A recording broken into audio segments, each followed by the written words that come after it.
Hello, my name is Luca Sarri.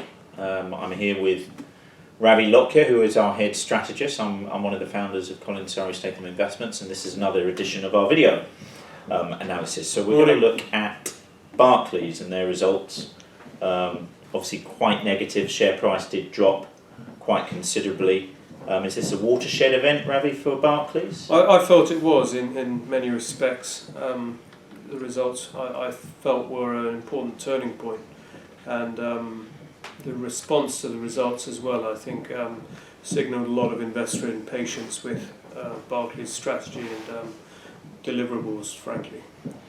The results themselves are larger than expected statutory loss of 394 million versus 174 million in 2014, due to significant litigation and conduct costs, PPI, etc., which really have absorbed the profit that the company is making. But the numbers, I think, also demonstrated the problem of generating capital growth, common equity tier 1 growth, which was possible only because Barclays reduced the level of risk-weighted assets, but it wasn't attributable to growth in profits or natural organic capital generation.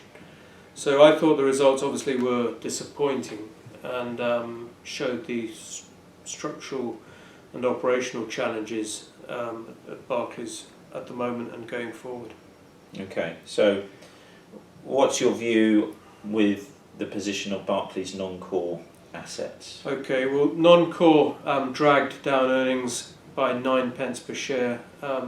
Non-core has now moved to a negative revenue number, so the losses have been a lot higher than in previous years. The non-core assets, 47 billion at the close of the year, have since increased by another 8 odd billion due to the sale of perimeter assets. These are assets that are earmarked for sale, where there is a sale underway, but the sale hasn't completed yet. And the target is now to get non-core down to 20 billion by the end of 2017, which is also a very lengthy time frame for the reduction of non-core, and suggests that Barclays is having a very tough time reducing the non-core assets.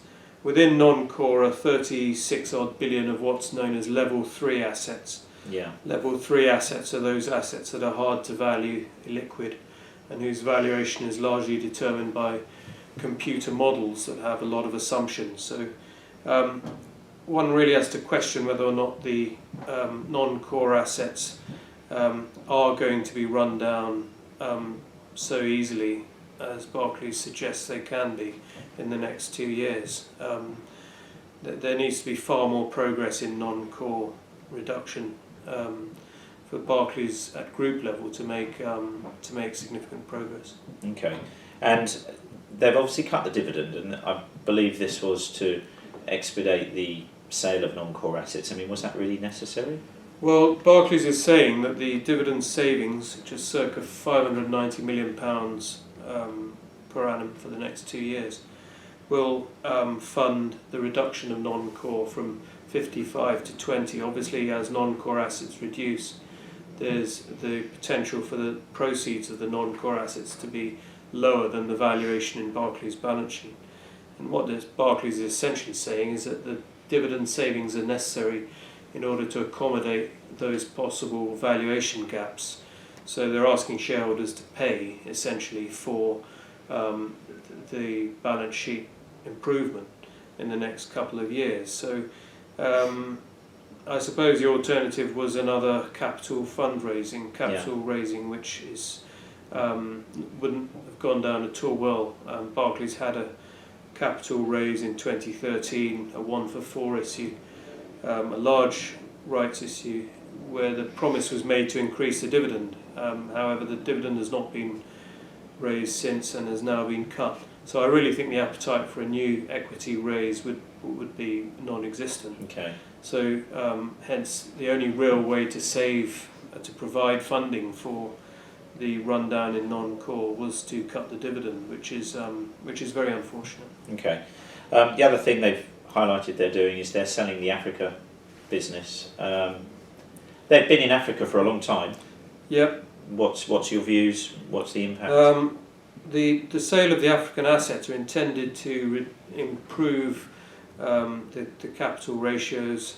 It's been claimed that the African assets have increased political and economic risk given the slowdown in South Africa. However, the African assets have been a reliable earner for many years, earning almost £1 billion in profit in the last 2 years on a very low level of risk-weighted assets. So that is a good asset that's arguably being sold or earmarked for sale at a time when emerging market valuations are very weak. So the sale of the asset at this time it could be very poor timing if emerging markets pick up over the next couple of years. We're not going to be getting very good value for that if it's concluded very quickly. So the sale of Barclays Africa is not going to change Barclays very much, but it will remove what has been quite a strong asset, and inherently increase Barclays' reliance on the investment bank, which is a very variable and volatile business, which has a lot of litigation and conduct risk attached. So selling Barclays Africa actually increases the risk of what's left in the core group.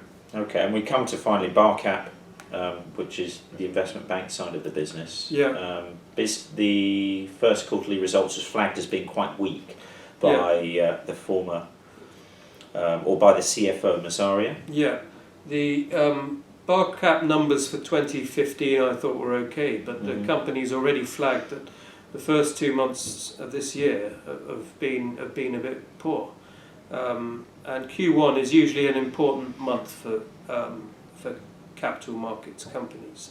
Q1 and Q3 is really where the business is done. So Q1 is an important quarter. It's been flagged as being a bit weaker than last year, which means that Barclays Group has not gotten off to a particularly good start to 2016. So a bit concerned again about the strategy, which involves spending a lot of money in a capital markets business where the returns are very variable and subject to short-term sentiment at this particular time. Okay.